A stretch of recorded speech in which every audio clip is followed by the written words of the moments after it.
Salut tout le monde, c'est bientôt la rentrée scolaire. Les vacances sont finies, certains sont contents de revoir les amis à l'école, d'autres moins pour les devoirs qui reprennent.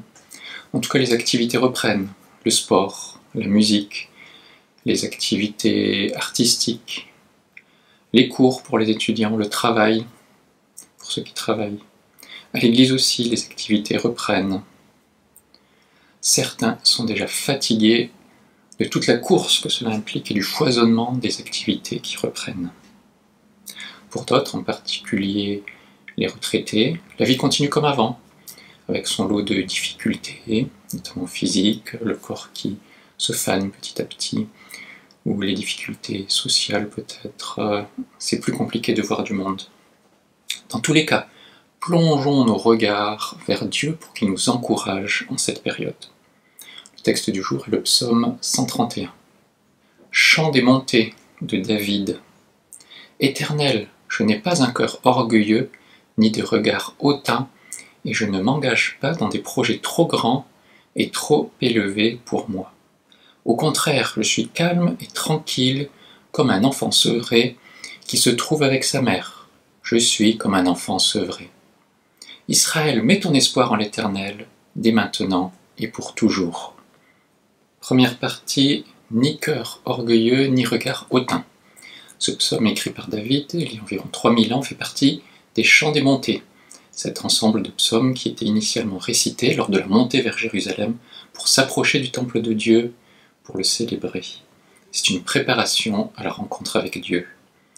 David, ce fameux roi d'Israël, a écrit ce psaume pour aider les croyants à s'approcher de Dieu. David parle à Dieu, il l'appelle éternel. Dieu n'a pas de commencement ni de fin, il est éternel. Alors David dit qu'il n'a pas un cœur orgueilleux. Pourtant David est un grand roi d'Israël, un personnage très important pour le pays, le plus important, le plus riche, le plus puissant. C'est celui qui peut être le plus fier de lui. Pourtant lorsqu'il s'approche de Dieu, il ne veut pas avoir un cœur orgueilleux, des sentiments orgueilleux. L'orgueil, c'est avoir une estime exagérée de soi-même.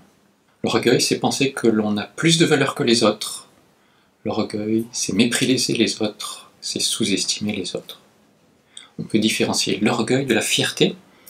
La fierté, c'est être content de ses œuvres ou de soi sans se comparer aux autres. L'orgueil, par contre, c'est avoir une opinion exagérée de soi-même, de sa propre valeur, aux dépens des autres. L'orgueil, c'est se croire meilleur que les autres. Alors on peut être fier, de manière positive, sans être orgueilleux, qui est plus négatif. Dans la vie, il y a plusieurs sources d'orgueil, que ce soit le statut, la position particulière, les réalisations ou les compétences. Première source d'orgueil, le statut. Dans la Bible, Israël était le peuple choisi par Dieu, et le psaume ici de David parle d'aller à Jérusalem, qui est l'endroit où il y a le temple, qui représente la présence de Dieu. Les croyants de l'époque pouvaient tirer de l'orgueil de ce statut du peuple de Dieu, le statut de la ville de Jérusalem où il y a la présence de Dieu, contrairement à d'autres villes qui ne sont pas dans le peuple d'Israël. Ils peuvent se dire, nous sommes le peuple élu et nous allons au temple, contrairement aux autres peuples qui ne sont pas comme nous. De même, nous aujourd'hui, est-ce que nous tirons de l'orgueil, du fait d'appartenir à Dieu, de faire partie du peuple de Dieu? Sommes-nous orgueilleux d'être chrétiens plutôt qu'une autre religion, ou plutôt que d'être athées? Est-ce que nous nous croyons supérieurs aux autres à cause de cela? Deuxième source d'orgueil, la position particulière. On peut dire le rôle, le titre, et même le ministère dans l'Église. David était roi, à l'époque certains étaient prêtres. Aujourd'hui dans l'Église certains ont des rôles particuliers, les pasteurs, les anciens, les évangélistes, les missionnaires, les musiciens.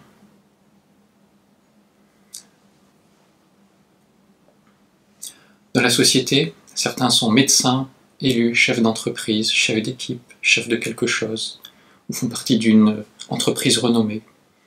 Est-ce que nous tirons de l'orgueil de cette position particulière que nous avons que ce soit dans l'Église ou dans la société, comment est-ce que nous nous approchons de Dieu? Troisième source d'orgueil, mes réalisations. Par exemple, dans l'Église, j'ai pu amener telle ou telle personne à Dieu, j'ai écrit tel livre sur Dieu, je suis celui qui prie le plus dans l'Église, j'ai pu faire des travaux de rénovation de l'Église, je suis chrétien depuis 10 ans, 20 ans, 50 ans, 60 ans, je suis le plus humble de l'Église. Est-ce que nous avons parfois cette attitude d'orgueil de nos réalisations dans l'Église, ou même aussi dans la société? J'ai 1 million de followers sur les réseaux sociaux. Grâce à moi, certains peuvent être éduqués, je suis enseignant. Est-ce que nous sommes orgueilleux de nos réalisations? On peut bien entendu être fier, content de ce que l'on fait, la reconnaissance à Dieu. Nous ne tirons pas de l'orgueil en se comparant aux autres, en se croyant meilleurs que les autres. Enfin, quatrième source d'orgueil, les compétences, ce que je sais faire. Je suis intelligent, je sais réfléchir à des questions compliquées, ou alors je sais écouter les gens, ou je sais bien parler, ou je suis un bon négociateur. Ici, David ne venait pas devant Dieu en disant « J'ai écrit plein de psaumes, je suis le roi d'Israël, je suis habile au combat ». Non, il vient en disant « Je n'ai pas un cœur orgueilleux, ni des regards hautains ». Alors les regards hautains, c'est regarder les gens de haut, se croire supérieur aux autres, ça va avec l'orgueil. David était bien celui qui était le plus légitime pour regarder les gens de haut, vu qu'il était le plus puissant du pays, il en était le roi. Il était certainement le plus riche aussi du pays, pourtant il veille à ne pas avoir des regards hautains envers ses semblables. Comment est-ce que je me sens aujourd'hui par rapport aux semblables? Est-ce que j'ai des regards hautains envers lui? Paul, dans le Nouveau Testament, expliquait l'attitude que nous devons avoir à l'exemple de Jésus, dans Philippiens 2, 3 à 5. Ne faites rien par esprit de rivalité ou par désir d'une gloire sans valeur, mais avec humilité. Considérez les autres comme supérieurs à vous-même. Que chacun de vous, au lieu de regarder à ses propres intérêts, regarde aussi à ceux des autres. Que votre attitude soit identique à celle de Jésus-Christ. Il s'est dépouillé lui-même en prenant une condition de serviteur. Voilà la position, l'état d'esprit que nous devons avoir lorsque nous nous approchons de Dieu, regarder aux besoins des autres comme à nos besoins et avoir une attitude de serviteur. Si le texte ne le mentionne pas, il est aussi important de ne pas s'approcher de Dieu avec l'inverse de l'orgueil, c'est-à-dire ne nous approchons pas de Dieu en nous rabaissant nous-mêmes par rapport aux autres, avec une sorte de fausse humilité, en disant je n'ai pas un bon statut, je n'ai pas une bonne position particulière, je n'ai rien réalisé de spécial, je n'ai pas de compétences. De même que ce texte nous demande de ne pas nous placer au-dessus des autres, de même veillons à ne pas nous sentir inférieurs aux autres également. Jean 1,12 dit « Mais à tous ceux qui l'ont accepté, à ceux qui croient en son nom, elle a donné le droit de devenir enfants de Dieu. » Ceux qui croient en la parole de Dieu, ceux qui croient en Jésus, ont le droit, ont le pouvoir de devenir enfants de Dieu. Ceux qui ont accepté Jésus comme leur sauveur, qui ont confessé leurs péchés, sont déclarés enfants de Dieu. C'est le droit que Dieu lui-même nous donne. Nous avons tous ce statut, nous qui croyons en Jésus. Il n'y a personne qui est plus haut ou plus bas que les autres. Nous sommes tous au même niveau, enfants de Dieu. Personne n'est trop simple, n'est trop insignifiant pour s'approcher de Dieu.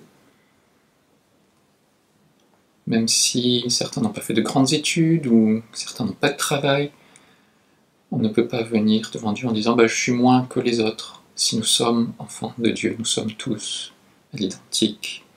Nous avons le même statut devant Dieu. Alors comment comprendre le considérer les autres comme supérieurs de Philippiens 2 que nous venons de lire? Eh bien, je pense que c'est chercher le bien des autres. On a l'habitude, lorsque l'on est orgueilleux, de chercher son propre bien et pas du tout celui des autres. Donc il nous est demandé de chercher aussi le bien des autres, ce qui est différent de se rabaisser soi-même et de se voir moins bien que les autres. Deuxième partie, je suis calme et tranquille comme un enfant sevré. La suite du texte dit « Je ne m'engage pas dans des projets trop grands et trop élevés pour moi. Au contraire, je suis calme et tranquille comme un enfant sevré qui se trouve avec sa mère. Je suis comme un enfant sevré. » Il est important de voir ce que ce verset ne dit pas. Ce verset ne dit pas qu'il ne faut plus s'engager. Certes, il est dit « Je ne m'engage pas dans des projets trop grands et trop élevés pour moi », mais cela ne doit pas être une excuse pour éviter les défis de la vie. Oui, les défis de la vie peuvent nous paraître trop grands ou trop élevés. Est-ce que ce texte nous dit que du coup il ne faut plus du tout faire de projets? Je pense que non. Est-ce que je dois faire uniquement des petits projets? Pas forcément. Que veut dire ce texte? Ce texte nous invite à ne pas nous surestimer dans les projets que nous avons. Après l'orgueil qui consiste à rabaisser les autres, ici, ce texte nous demande de ne pas nous surestimer dans les projets que nous avons. Paul montre l'exemple malgré tout ce qu'il a accompli. Dans Philippiens 3,12, il montre qu'il accepte les nouveaux défis et qu'il continue le combat et les projets. Ce n'est pas que j'ai déjà remporté le prix ou que j'ai déjà atteint la perfection, mais je cours pour tâcher de m'en emparer, puisque de moi aussi Jésus-Christ s'est emparé.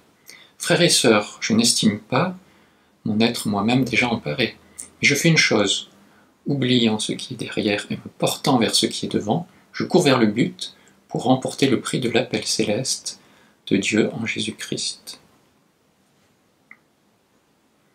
Ce texte n'est donc pas une invitation à ne plus du tout s'engager, ni à éviter les défis de la vie. Il faut également prendre en compte le « pour moi ». Je ne m'engage pas dans des projets trop grands et trop élevés pour moi.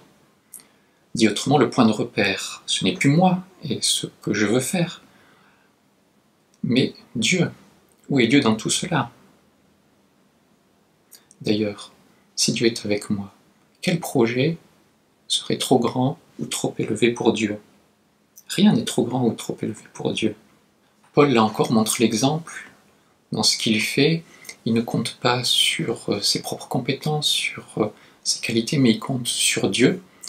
Dans Philippiens 2,4, il dit « Ma parole et ma prédication ne reposaient pas sur des discours persuasifs de la sagesse humaine, mais sur une démonstration d'esprit de puissance, afin que votre foi soit fondée non sur la sagesse des hommes, mais sur la puissance de Dieu. »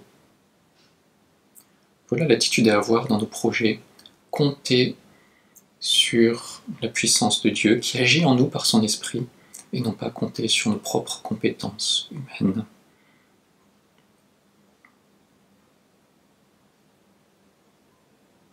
Nous sommes encouragés à avoir quand même des projets, mais à ce que Dieu soit intégré, à ce qu'on compte sur Dieu dans ces projets. D'ailleurs, la bonne réalisation de nos projets dépend de Dieu. Proverbe 16,3 Recommande ton activité à l'Éternel, et tes projets seront affermis. Proverbe 19,21 Il y a dans le cœur de l'homme beaucoup de projets, mais c'est le plan de l'Éternel qui s'accomplit. Revenons à notre texte du psaume 131. Au contraire, au verset 2, je suis calme et tranquille comme un enfant sevré qui se trouve avec sa mère. Je suis comme un enfant sevré. C'est là l'image centrale de ce texte. Sevrer un enfant, c'est changer son alimentation, c'est passer de la tétée à d'autres aliments, du biberon, de la nourriture solide. C'est surtout un changement d'attitude que l'enfant a envers sa mère. C'est renoncer à certains moments, à certains réconforts qui sont initialement à l'initiative de l'enfant. Sevrer un enfant, pour lui, c'est abandonner en quelque sorte une initiative propre, c'est grandir. Un enfant sevré ne cherche plus ce qui lui était auparavant indispensable. Un enfant sevré est calme et tranquille, alors qu'avant, il pouvait être agité et rechercher avidement quelque chose pour lui-même. Il y a là un parallèle entre le sevrage de l'enfant et l'âme humaine. Sans Dieu, l'âme humaine cherche à réaliser ses projets, elle cherche son propre intérêt. Une fois avec Dieu, le chrétien est calme et tranquille, libéré des vaines quêtes, des projets vides de sens sans Dieu. Paul l'exprime ainsi dans Philippiens 4,11 « Ce n'est pas à cause de mes besoins que je dis cela, car j'ai appris à être satisfait de ma situation. » Et il y a ici une opposition entre l'enfant qui est sevré d'une part, avec le texte précédent qui est de ne pas s'engager dans des projets trop grands et trop élevés pour moi. L'opposition est ici entre les projets pour moi-même, sans compter sur Dieu, en comptant sur mes compétences, mes forces, mon expérience, et entre le fait d'être calme et tranquille dans l'attente de Dieu, en comptant sur Dieu, en comptant sur sa parole, sur ses directives, en comptant sur sa présence, en comptant sur sa puissance dans tout ce que je vis, dans tous les projets que je fais. Je suis comme un enfant sevré, répété 2 fois, c'est important. Et la question est, sommes-nous sevrés aujourd'hui de nos ambitions égoïstes, de nos désirs sans valeur sans Dieu? Est-ce que nous vivons nos projets avec Dieu ou sans Dieu? Et bien pour aller plus loin, pour ceux qui se sont déjà engagés avec Dieu, je fais le parallèle avec les voitures modernes. Il y a aujourd'hui des options, dont une qui s'appelle l'aide au maintien de voie. Ça marche sur les autoroutes, par exemple, lorsqu'on est engagé sur une voie et qu'on active l'option maintien de voie, alors la voiture va rester entre les 2 lignes blanches, et si on s'approche trop de la bande d'arrêt d'urgence, la voiture va ramener, le volant va tourner pour ramener la voiture au milieu, et pareil, si on va trop vers la voie de gauche, eh bien la voiture va revenir au milieu, donc le maintien de voie. J'ai pu tester cela, et par contre dans les tournants, eh bien, je trouve que la trajectoire n'est pas optimisée. La voiture veut rester vraiment au milieu, alors que moi j'aurais tendance à aller un peu plus vers la ligne du milieu, sans la toucher bien sûr, mais je trouve que la trajectoire n'est pas optimisée. Si on fait le parallèle avec notre vie chrétienne, est-ce que parfois on n'a pas tendance à dire eh bien, je sais mieux quelle est la trajectoire que je souhaite, et je ne souhaite pas que Dieu conduise ma vie. Et si on peut faire le parallèle entre le maintien de voie et puis la confiance que l'on a en Dieu pour guider notre vie. Est-ce qu'il nous arrive de dire à Dieu oui, je veux bien te suivre, je veux bien te faire confiance, mais là, pour ce domaine, pour cette question, je préfère reprendre la main parce que je pense que c'est mieux comment je le fais. Quels sont nos projets? En quoi allons-nous nous engager dans cette période de rentrée? Est-ce que nous avons bien inclus Dieu dans tous ces projets? Est-ce que nous sommes calmes et tranquilles comme un enfant sevré? Notre image à propos des voitures, pour que les voitures roulent, il faut de l'énergie, de l'essence, du gasoil, du GPL ou de l'électricité maintenant. Sans énergie, la voiture n'avance plus. Lorsque la voiture tombe en panne, elle peut continuer à rouler un petit peu si elle est en train de rouler, et puis à un moment elle va s'arrêter. Pour redémarrer, il y a besoin de faire le plein, de rajouter de l'énergie. Puis voilà une image aussi de notre relation avec Dieu. Est-ce que nous nous nourrissons bien de sa parole? Est-ce que nous sommes calmes et tranquilles dans l'attente de Dieu, de son action dans nos vies? Ou est-ce que nous comptons sur nos propres forces? À ce moment-là, nous risquons de tomber en panne d'énergie, en panne d'essence, si nous avançons sans Dieu. Deutéronome 8.3 dit L'homme ne vivra pas de pain seulement, mais de tout ce qui sort de la bouche de l'Éternel. Nous avons besoin d'une nourriture physique pour le corps, mais aussi d'une nourriture spirituelle, la parole de Dieu, pour grandir avec lui. Nous pouvons avoir confiance dans la puissance de Dieu. Jérémie 32, 17 dit « Seigneur éternel, c'est toi qui as fait le ciel et la terre. Par ta grande puissance et ta force, rien n'est trop difficile pour toi. » Dieu renouvelle également nos forces à son service. Isaïe 40, 27, c'est le Dieu d'éternité, l'Éternel, qui a créé les extrémités de la terre. Il ne se fatigue pas, il ne s'épuise pas. Son intelligence est impénétrable. Il donne de la force à celui qui est fatigué. Il multiplie les ressources de celui qui est à bout. Les adolescents se fatiguent et s'épuisent. Les jeunes gens se mettent à trébucher. Mais ceux qui comptent sur l'Éternel renouvellent leurs forces. Ils prennent leur envol comme les aigles. Ils courent sans s'épuiser. Ils marchent sans se fatiguer. Que Dieu nous encourage à faire des projets, à entreprendre, non pas pour des choses vaines sans Dieu, mais pour des projets que l'on remet à Dieu, en comptant sur lui, qui renouvelle nos forces dans nos activités.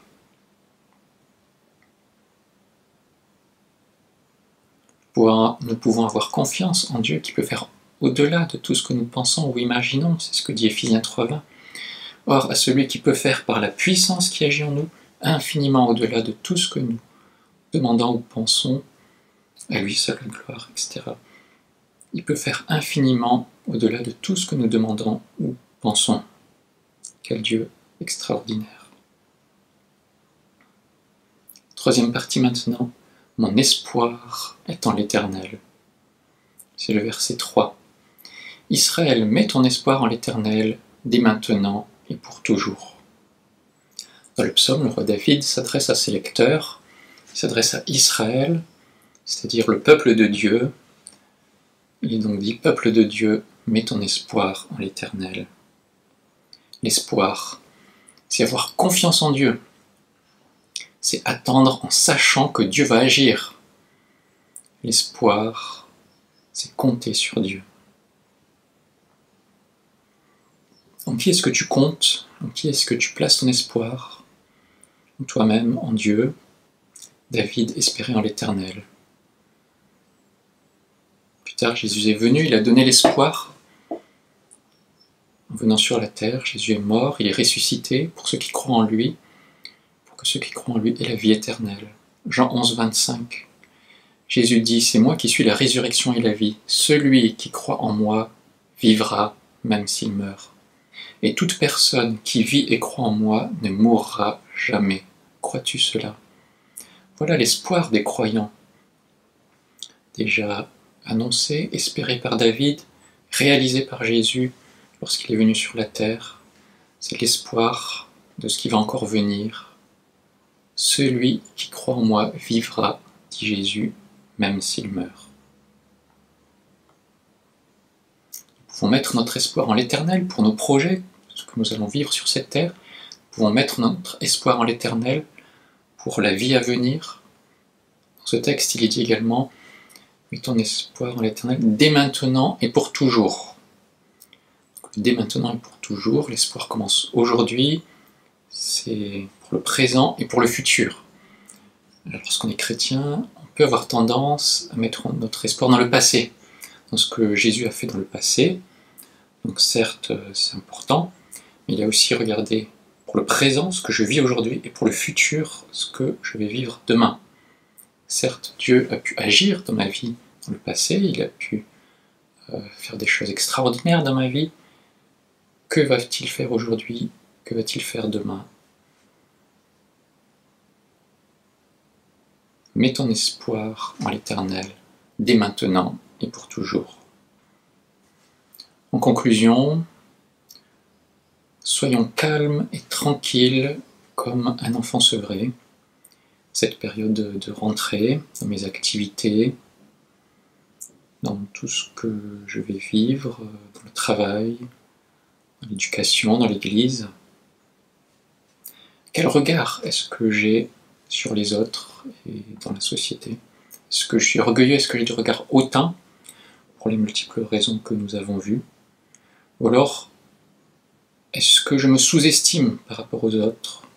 Ou même les deux, en même temps? Est-ce que je me surestime dans mes capacités à faire? Et surtout, est-ce que je compte bien sur Dieu dans tous les projets que je fais? Également, quelle est ma nourriture? Comment est-ce que je me nourris spirituellement? Est-ce que je remets de l'essence, de l'énergie dans ma voiture spirituelle? Est-ce que je nourris mon âme de la parole de Dieu? Quelles activités je vais reprendre pour être proche de Dieu dans cette rentrée? Mets ton espoir en l'Éternel. Dieu peut faire, par la puissance qui agit en nous, infiniment plus que ce que nous demandons ou pensons, nous dit Éphésiens 3,20. Alors, dans ce tumulte de la rentrée qui va arriver, est-ce que je suis calme et tranquille comme un enfant sevré, qui compte sur la puissance de Dieu, qui compte sur l'action de Dieu dans ma vie? Je suis calme et tranquille comme un enfant sevré. Voilà l'encouragement du psaume 131 pour nous aujourd'hui. Bye bye.